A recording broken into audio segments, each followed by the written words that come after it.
welcome back to the Daily Dope. My name is Brandon. I am your friendly commentator. And it looks like we're coming to the end of the year, the end of 2017. Really big year for marijuana legalization or reform of marijuana laws, as you might put it. And basically, I have a story that's developing. It's not my thing, man. I was going to make a video at one point where I kind of explained my position on, legalization and all that shit, and whether or not, legalizing marijuana versus getting rid of prohibition. I've done a video about that. I probably mentioned it on a few other videos. But where do I really sit on this issue? I read an article not too long ago talking about, I think it was a year ago, it was about how, people are complaining about this corporate marijuana takeover. But they shouldn't. You should just be happy that marijuana is legal and that, you don't go to jail for possession anymore and all this other shit. And it just ignored so many things about people like me and struggles that I've been through. All right? And this isn't always like the smartest thing to do, to talk about this. Not that I'm going to incriminate myself. It's not like somebody's going to kick in my door and be like, hey, you grew weed back in the 80s, so we're going to fucking put the cuffs on you, buddy. But it just makes enemies out of people when you tell them, yeah, I've been fucking fighting this battle my whole life. I've been growing weed my whole life. I grew weed in the 80s. I grew weed in the 90s. I started growing weed before fucking growing indoors was even a thing. I mean, I'm sure it was a thing, but it wasn't the kind of thing where you go to a grow store to buy lights. That didn't come around till like the 90s. And I was there for that too.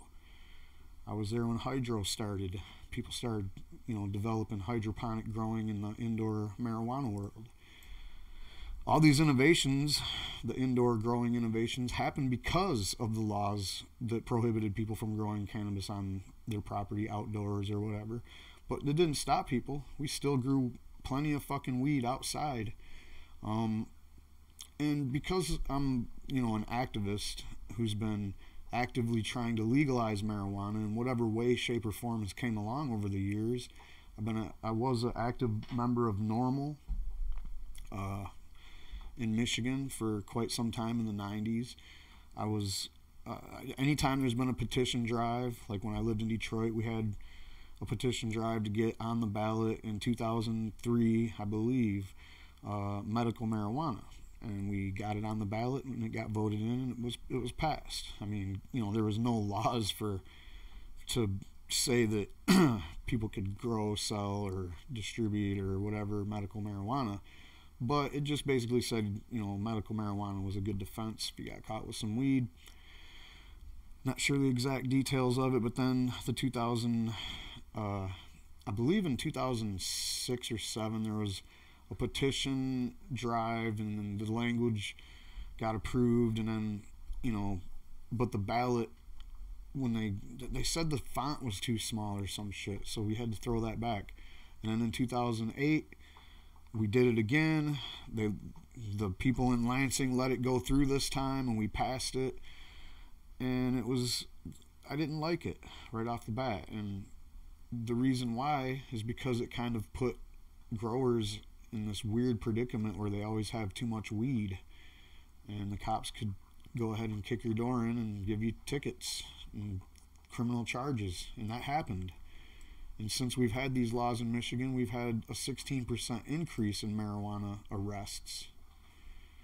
So, whatever. Now we got another situation in Michigan that's even more related to the story I'm talking about right now. And that's this big marijuana corporate takeover.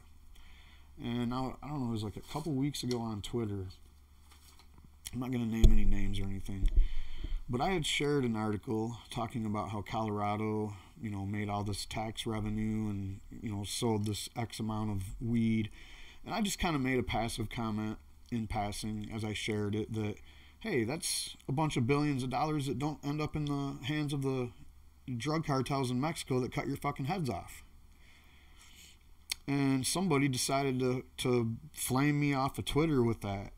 Oh, Colorado, we never smoked that shitty Mexican brick. First of all, I never fucking said anything about Mexican weed being shitty brick weed. All right. Now I know there is a lot of that, and there was back during Prohibition times. But when I was an activist back in the day, I lived in Detroit. Even when I lived in Flint before that, and I handled a lot of that Mexican weed. And believe me, it wasn't always brick. I handled the good green stuff with hardly any seeds. Before medical marijuana really blew up in the 90s, that was basically the best thing you could get your fucking hands on in Michigan. Now, granted, his argument was that we got our weed from British Columbia or, whatever, dude. Like, you're telling me that in Colorado you didn't have fucking Mexican cartel members hanging out in your forests in the national forest lands growing fucking weed? Because you're full of shit if you don't think that was going on. Also, you're still giving billions of dollars to a foreign country, British Columbia. What's your thing there? Are you racist or something? You act like dirty Mexicans or something? I don't know what the fuck this guy was even talking about. All right, but he tried to flame me off of Twitter with that shit and act like I'm not sharing your fucking hashtag about the white collar corporate takeover of marijuana. I don't give a shit. All right. You don't sit in front of a camera and speak truth to power, do you? I haven't fucking seen any of your videos then. If you want to point me out to where you've been doing something like that, then fucking let me know about it. Meanwhile, here I am doing this shit where I live. Alright? And the powers that be, the corporate fuckers that want to take this shit over, don't like people like me. Just simply sharing a hashtag isn't going to cut it, dude. And don't ever expect a hashtag to just take off on its own. That's not how the game goes. Alright? No matter how relevant you think it is, your hashtag was way too long, first of all. It's not even catchy. It doesn't even catch anyone's attention. Whatever, man. I don't mean to be so hard on this guy. Apparently he said he was going to unfollow me because of my short-sighted tweet that I did. And you know what, dude? I don't even care. It really doesn't bother me.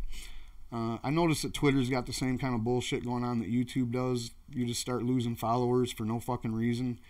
And yeah, whatever, dude. Like, I gain followers, I lose I don't really care. I go to Twitter for my own purposes. I don't go there to impress my followers. In fact, I don't even tweet things for my followers. All I do is share articles that I find so I can do stories on them. So what's the big deal? So I'm going to finish this story real quick and try to keep it short. So in 2018, I will try my hardest to keep headline type stories short, clips. And then when I do longer clips, it'll be for a reason, and you'll know why. But in general, I usually just, you can look at my clips and you'll see there's kind of a loose format going on. Like, for the first few minutes, I'll sit here and bullshit and kind of lay out the groundwork of my position. And then I will probably read some copy or show you some videos or articles or something and probably go over it while I'm doing it and, stop it from time to time or stop reading from time to time and give you my opinion. That's just how I've been doing it. And you can usually get the whole gist of the story within the first 10 minutes of watching a clip. You don't got to go down that 40-minute road if you don't want to. But anyway, I'm just going to try to get through this clip because it's kind of been bothering me that people would jump to that.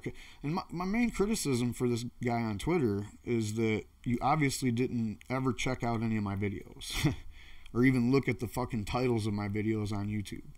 So if you probably did that by now, you probably fucking realize that you were barking up the wrong tree, dude. Like, if anything, I'm the only fucking person I know of that's doing this shit. You can point me to somebody else that's making these fucking videos like this. I would love to see it. Alright? Alright, let's go. So, yeah, here's that. Yeah, no one's sharing that hashtag. It's not true. It's right here. It was alive for a couple seconds. It's not that easy to fucking do a hashtag that big. And this guy here has got like 1 million hashtags. My hashtag was, I think I mentioned it over here. Well, whatever. Yeah, corporate marijuana takeover. And I've been using it on Facebook. I haven't really used it on Twitter. In fact, this is the only tweet on Twitter with it. So it's not like a big thing to make hashtags and you think that you're going to start like a whole new enlightenment phase on the internet of people that didn't know what the fuck was going on with a hashtag. You know. So we start in this is just a general Google search for California, and I did big business marijuana, small farmer, California, and there is literally hundreds of articles already, and it's not even, the law kicks in tomorrow. All right, today is New Year's Eve, tomorrow is January 1st 2018. California will have legalized sales and everything else in their regulatory setup that they put together is, Prop 64 style, is going into effect tomorrow. Now, does that mean that every municipality is going to be like opening up the doors for recreational sales? That's a little bit iffy, but one thing's for sure is there's heavy-handed control over that by this corporate, I guess you would call it shadowy corporate like figure looming over the industry in California that's about to seize control. And I mean, it's going to be brutal. If you don't think it's going to be brutal, look at all these small farmers that are in this search that are telling you that it's going to be brutal. They're worried. They're nervous. They know they're not going to be in the regulated system. They can't even attempt to put in for a license.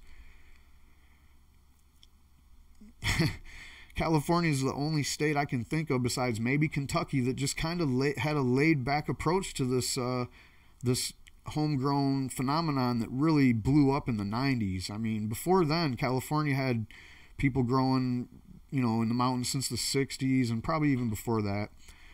So credit where credit's due. I'm not trying to say that this shit all just started in the 90s, but in the 90s it blew up big time. And when it did, California and, like I said, maybe Kentucky were the only two states I can think of that kind of let it happen. Michigan, people were just really good at being low-key, I guess. California, it wasn't about being low-key. People were growing big mountainsides full of weed and shit. I mean, so I'm just saying, these people have been around for generations growing cannabis and basically getting away with it when it was totally black market. When medical marijuana came in, they made the most lax laws for growers in probably the whole world still. I mean, there was a thing up in the Tri-County area where you can pay $100 for each tag, and you can buy 100 tags, or 99 tags, and tag and grow 99 plants outdoors. That's a lot of fucking marijuana for one farm to grow. So anyway, the big deal in California, probably the biggest deal, is that you could stack these limited licenses. And that's where the biggest complaint is coming from that I've noticed, is you have this regulation that they said, oh, this is going to be great because it'll limit, it'll keep the small farmers able to be competitive in the new regulatory framework. Well, what it was that you were allowed to get a license to grow with a 1 acre maximum growing capacity. And everybody seemed pretty happy about it, but people were leery. And then later on down the line, it turns out that you're going to be allowed to stack these licenses. So now someone can have a 10 acre farm. Now someone can have a 100 acre farm. And these farms are already getting zoned and figured out, and they're going to happen. They're going to happen real soon. These big giant farms are going to be harvesting within the next 6 months. So we'll see, and there's going to be a bloodbath following it, because to them, these small 1 acre and smaller growers are competition. They're not the kind of competition that's the Walgreens right across the street from CVS. That's not real competition. That's called a duopoly. Real competition's where you have people fighting for a market share. Not, well, we have this market that we know has, we're going to have a pretty good split of the market share because we're the only two people doing business. So, we'll just be right across the street from each other and take it 50-50. Friendly duopoly style competition. What they don't like is when you have 1,000 other people out there selling the same thing, and their 50-50 just turned into 10-10. Everybody else has 1, 2, 3% of the pie chart, and they still got bigger pieces of the pie, of course. It's just, people that are smaller are doing better. And why wouldn't cannabis have that still available to people? It just doesn't make sense to say that marijuana is legal and these guys over here can grow a fucking warehouse full of it or 10 acres. Meanwhile, you're relegated to, 3 or 4 plants, or even 6 plants, I think is what the California limit is. Canada, 4 or 6 plants. We'll get to Canada in a minute. Same shit's going on there. So there you have it. California's about to, and by the way, they have these things called code enforcers in California. And guess what? They're the sheriff's department, all right? So when it comes to cannabis law, it's still felonies and fucking, when you go to a certain level past the regulation, it's just like you didn't even get protection from Prop 64's protections. And that's kind of the way it is everywhere still. And I think the reason that they have that they can justify that they do that is because they're like, oh, well, we're just looking out for you because the federal law still has it at Schedule 1 and we don't want them to come and kick our door in, or, if you do something that's outside of the regulations and we don't punish you really hard for it, then that'll encourage others to do it, and then Jeff Sessions is going to get his panties in a bunch, and we just don't want all that. And, I get that. But at the same time, you can't fucking just tell small growers, fold it up, dude. You're either a big corporate fucker that's paying huge fucking regulations and fees and taxes and shit, or you're going to get your door kicked in by the code enforcers, and because you didn't have something exactly to code or your numbers are a little off, the handcuffs come on and they take all your shit. So, California's been through a lot. We had the wildfires, and we've seen farms getting busted all through 2016 and 17, and I think you're just going to see 2018 even more of this until there's some kind of a moratorium, which Jody Emery's been calling for a couple years now in Canada. So it's whatever you think of, it's probably worse. And here's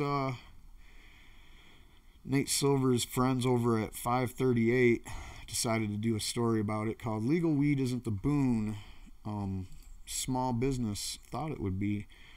And I mean, you could almost see the looks on these farmers' faces that, God, man, this is so much work. Is it even worth it? And that's the thing, is as the price of ounces go down, I don't know, man. So just like beer and everything else, the small craft people are going to be like really the only place where you're going to find new innovative things. Like, I'm guessing that these corporate people, the reason their quality ain't going to be as good is because they're not going to be forward thinking. They're just going to be trying to catch the trend that made the money, and they're not going to be pushing new boundaries and going into new frontiers. So, as the prices are dropping and the price of doing business is increasing because of the overall, I guess you would call it, the cost of doing business. You got the regulatory framework. You already have costs of doing business that you can't go to the bank and, do taxes the right way so that you can get the proper deductions for your business. We still can't do that because of the federal government. So that's another extra hard thing, big hurdle for, even big growers, even big corporate growers. And when I talk about big corporate growers, I'm not talking about Monsanto and fucking Marlboro and all these people trying to get in and take over this shit. Like everybody always feared, like the whole time I've been alive, I've been thinking about what legal marijuana will look like. And when we were kids, the first thing we jumped to was, oh yeah, Marlboro marijuana. They're just going to have packs of cigarettes with weed in it, it's not too far of a stretch to think that it could get that way, but it's definitely, they're not the people that are trying to do this. They're not the players that are doing this shit. So you have the price drop for retail where it was heading towards $40 a gram. That's black market, folks. if anybody was ever selling medical marijuana or recreational marijuana at a shop somewhere and it was 30 fucking north of 30 a gram, you ought to be arrested, man, because the black market was supposed to be done with. So I don't know, this is, you know, this is Washington State. When they first came out with sales in 2014, this is about halfway through 2014 right here, when they first started sales. When they first started sales, and they were above 30 a gram, and it was going up. And then it's the steep drop, and then the further drop. I don't know. To be honest, I don't want to speak on that. But yeah, the fact is that you're going to have price drops, and you're not going to ever see these black market prices again. Kiss them goodbye. If you're like some big corporate marijuana guy that's about to invest a shitload of millions of dollars, realize that these margins here are really where you're at, and maybe not even there. I mean, this seems a little bit ridiculous as wholesale's approaching, you know, $3 and below.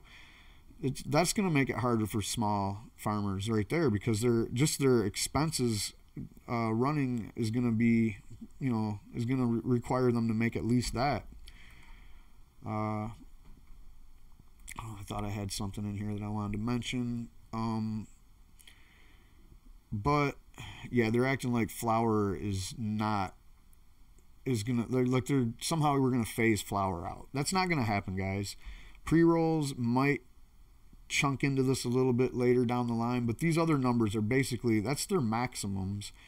Concentrates this is kind of like a maximum. This isn't gonna keep going, and you're not gonna see vaping and edibles and infused and concentrates. You're not going to see these go up. These are going to stay right where they maxed out at. When you're down here in black market, just got broken land, nobody cared about any of this other shit. All right? Nobody was producing it. Nobody was making a big deal out of it, except for edibles. Notice how edibles have always had a piece of the market, and they always will. And so will vaping, and so will concentrates. But the bottom line is flour is never going away, and it's always going to be the #1 consumable form of cannabis. I don't care what anybody says. That's just a fact. And that's what the government don't like. That's what the big businesses don't like, is because people have a passion for it. They can make good flour. And I'm getting sidetracked. So let's go to Canada here. Same thing in Canada. What you're seeing in Canada is something that I'm not liking, and that's with Canada, you got a lot of cops and prohibitionists getting in on the game, and that's happening in Michigan, and that's happening in anywhere else where the government has been trusted to legalize cannabis. This is happening. It's almost as if they're like, okay, the activists didn't get their chance to legalize, so we're going to make the rules and we're going to do all the shit. We're going to give it all to our friends. So if you follow Jody Emery on Twitter, I'm sure you've gotten a healthy dose of her pushing back against this. I don't think it's helping. I think they're laughing, because, I mean, you know, she just took a plea deal in her case for the cannabis culture stores that got busted last year. I did a story about Mark Emery and basically all their employees. She took the plea deal to help the employees. They all got their charges dropped for her to plead. And I commend her for that. So if anybody criticizes people taking plea deals, just realize that they're in their own shoes, all right? You're not them. You're not in their situation. So you don't just get to say whether their choice was good or bad for the movement, especially when you're talking about someone like Jody Emery. I mean, she's one of the most important people in the cannabis, you know, legalization voices that I know of. It's like me. She's the only one saying this shit. Like, are we the only two people in the fucking world that really care that the people that have fought for this their whole lives, people that have grown weed, even though there was times when you get caught growing weed, they throw away the fucking key. They put you under the prison and they throw away the key. That's not how it is anymore, but they still want to put you in jail. Or, you know, like, if you get caught growing weed and you're not supposed to, or you got too many plants or any of that shit, it's jail. these guys still want to do that while they're taking over the fucking industry, man. It's really frustrating to see. And I'm not going to get into the details of it. I'm just going to say that that's another facet of this corporate takeover. And it really is. And in Canada, a lot of the provinces are talking about government takeover. Like the government is now your medical marijuana distributor. Your government is where you're going to go get this recreational weed that they're talking about and hash and all that shit. And they're already doing stupid regulations. They're already talking about THC levels being too high and just ridiculous shit. And not to mention, maximum sentence for providing cannabis to a minor was signed off on by a judge for 14 years in prison for just selling weed to somebody that's under 19. I think is 18 their legal age. Whatever their legal age is, I think they're going for 18 or 19. And then, so anybody under that, you get caught selling to them, you could get 14 years. Meanwhile, also in Canada, we have this situation where I think it was Alberta. One of the provinces was like, you know what? Drinking and driving, we're pretty much going to decriminalize that by 2019 or 2020. We should have pretty much all that decriminalized by then. Really? But meanwhile, they're spending like $100 million ish to figure out, you know, how they can put more people in jail for driving on while stoned on marijuana. I mean, they're sparing no expense. Every province is getting upgrades and training to train cops to be able to tell if someone's stoned. You know, if you pull somebody over because their fucking shitty driving is causing problems and looking like they should get pulled over, there you have it. If you pull someone over and smell some weed and got to fucking do a whole bunch of things to figure out whether or not they're impaired or not, that's not legit. That person is not causing any problems. I don't know why you even pulled them over. Like, I don't get this shit. But because they find any amount of THC in somebody's system when there's a car crash, then they have a reason to give you a fucking ticket. Here's the guy right here. He's the Toronto prohibitionist who, he's the most controversial. He used to say that decriminalization of marijuana is legalized murder. Look at this asshole. I don't have any fucking respect for these people. Oh, cool, you came around. That's because you're going to make money off of it. There's just no stopping this corporate takeover, guys. That's my next take. Medical marijuana is about to become big business in Southwest Michigan. Let me say this about Southwest Michigan. And, don't hate me, people over there in Southwest Michigan, but I've never known there to be that many activists over there that really made a difference. You know, I never really known to been buying a whole bunch of good weed from Southwest Michigan back in the 90s or any of that shit. Half the people on these comment sections are still anti-marijuana, crusty-ass old people that hate weed and anybody that does anything with it. In Michigan, basically the lobbyists got together with the licensing board and wrote the rules for the medical marijuana laws that they just passed last November, November of 2016 rather, and signed into law the Medical Marijuana Facilities Licensing Act, which basically cuts anybody that was involved in caregiving pretty much out of it unless you're a really rich person. Because caregivers were not allowed to ever make any money visibly. All of a sudden now if you want to grow 500 plants, you got to have $300,000 worth of assets or some shit, something close to that.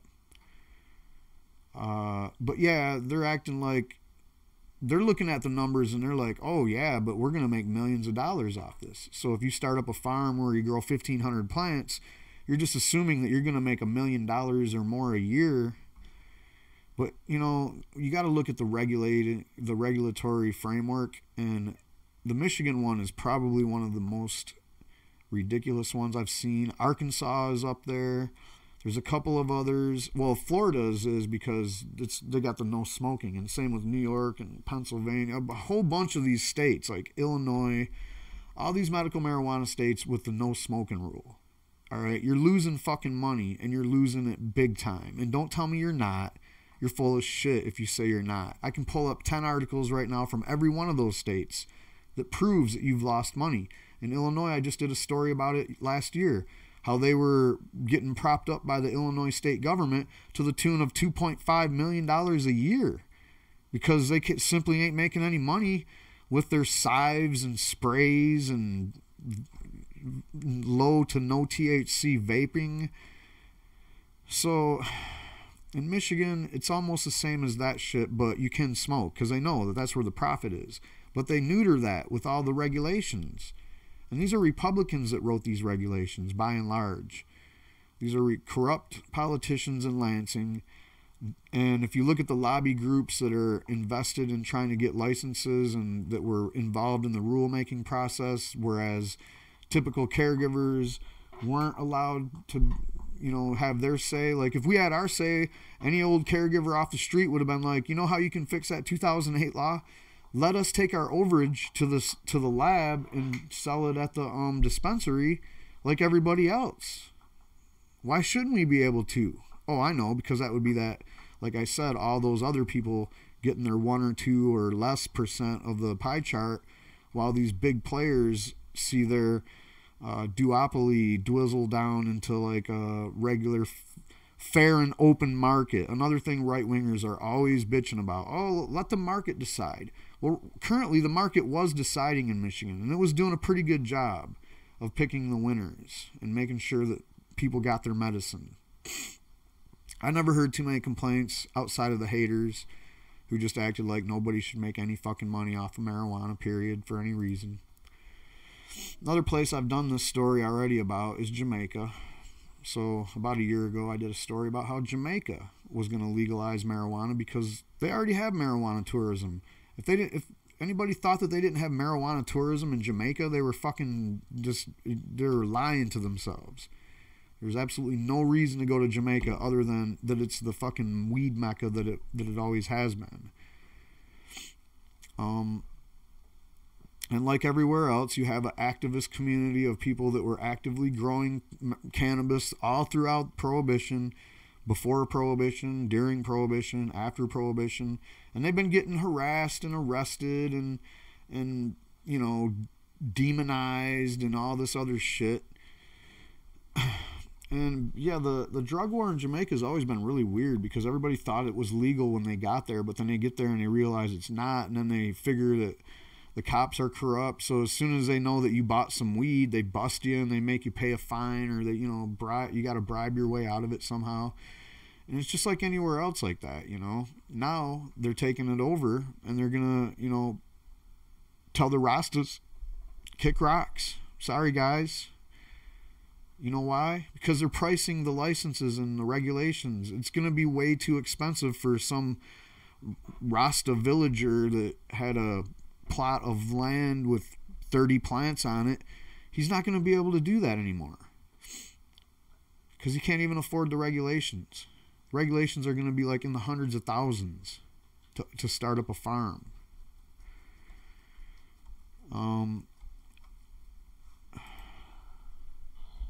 So is Uruguay the way to go?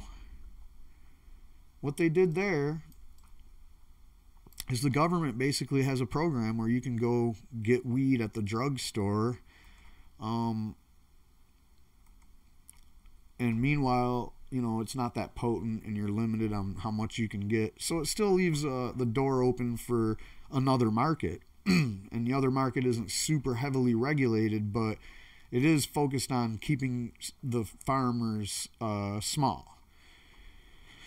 So, and the competition isn't really that big of a deal. And I found this interesting here. This is the countries in the Americas that have recently relaxed pot laws. Now, this Canada one's kind of funny. Has introduced legislation to fully legalize marijuana starting in July of... For the last 3 years, we've been here in 2015, 2016. Actually, it started in 2015, so it was 2016. We're going to get this done. 2017, 2018. This is the third year they're finally going to have this shit done. And meanwhile, the police have always been like, oh, this is happening too fast. And they're still saying it. We know about America. Mexico legalized medical in June. All these places are doing this legislatively and through the government. It's all going to be corporatized, and small farmers are going to be regulated out of the game. In some cases, in the more extreme cases, they're going to be arrested and thrown in prison. So there you have it. Thank us later, the people that stuck to their guns and were brave enough to grow this shit, even under the most extreme prohibitions, regimes that we've lived under. Thank us later, man. When you start to see the corporate marijuana coming out, and start to see what kind of way they're going to bastardize these products. The government takeover, like you see in Uruguay, is one example of the THC is really low. Oh, we're thinking about increasing the THC levels. Or I heard this thing in California, you don't want to get rid of your med card because you'll be limited on what you can buy recreationally. Why? What's the fucking point of that? Is there a point of it? Because I don't know what that would be. I mean, it doesn't make sense. Alcohol, you can die from drinking enough of that, but there's no limit on how much alcohol you can buy.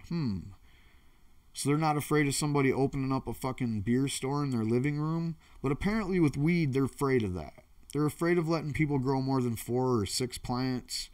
They're afraid of selling somebody more than an ounce of weed a day. They're afraid of you getting a cookie that has more than 1,000 milligrams of THC in it at a time. All this shit is to control the fucking flow. It's to control the market. You're taking the market forces and saying that you can control them by keeping small hands out of the fucking till. And in 10 years, you're going to be like the guy that used to be having the aspiration to grow cannabis because he had a passion to do it.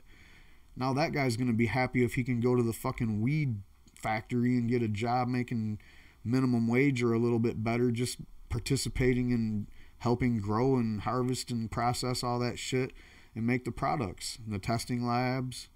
I've even seen situations where small independent testing labs are getting squeezed out. So it's not just in the production, it's not just in the distribution, it's in the ancillary businesses as well.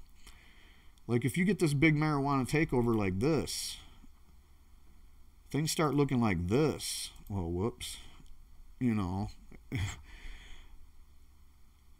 Which by all means, there should be that. There should be places that look like that. There should be big labs and big grow operations, no doubt. But should that mean that we're going to just completely eliminate the small farmers? Is that how this is going to go? And you're going to take all the passion and fun out of this and just turn it into a corporately, polished, as long as, everything works out good. Hopefully this right here is to protect the plants from this contaminant known as a human being. Because if this right here is to protect this human being from anything that these plants have, I'm scared there too. Because corporate marijuana, it feels like to me that they're going to start moving away from the organic processes and the organic method of growing and making sure that you don't have the bugs and the molds. If they go that route, and then, I said earlier, I don't think this takeover is a Monsanto thing. And it don't even have to be for Monsanto to make their money. All they have to do is take over a sector of the seed realm to where they make money off of the people that are going to grow their seeds, and then get in on the pesticide end of it, and maybe even the fertilizer end of it. But well, I'm gonna file this fucking report, man. Last one for the year. But don't fear, I still have 2 videos to make that I haven't gotten around to, so I've just been really busy at the end of the year here. And to be quite honest. They're long. They're gonna take a minute to put together. But I do have a summary of the 2017 stories, as well as a weekly clip that is just about ready to go. The Daily Dope Show will be here in 2018, because 2018 is going to be, again, another one of the biggest years for marijuana law reform, as we head towards complete marijuana reform all over the world. It's happening, guys. It's going to be done. It's going to be a done deal in the next 5 or maybe 10 at the very most years. You will definitely, in the next 5 years, you're not going to see any more of this hardline attitude towards marijuana. That shit's gone right now. The only people still pushing it are fucking lunatics, and they sound stupid when they do it. So the next thing after that, could you stop now? The next thing after that is, this commercial corporate marijuana takeover thing, white collar, whatever you want to call it.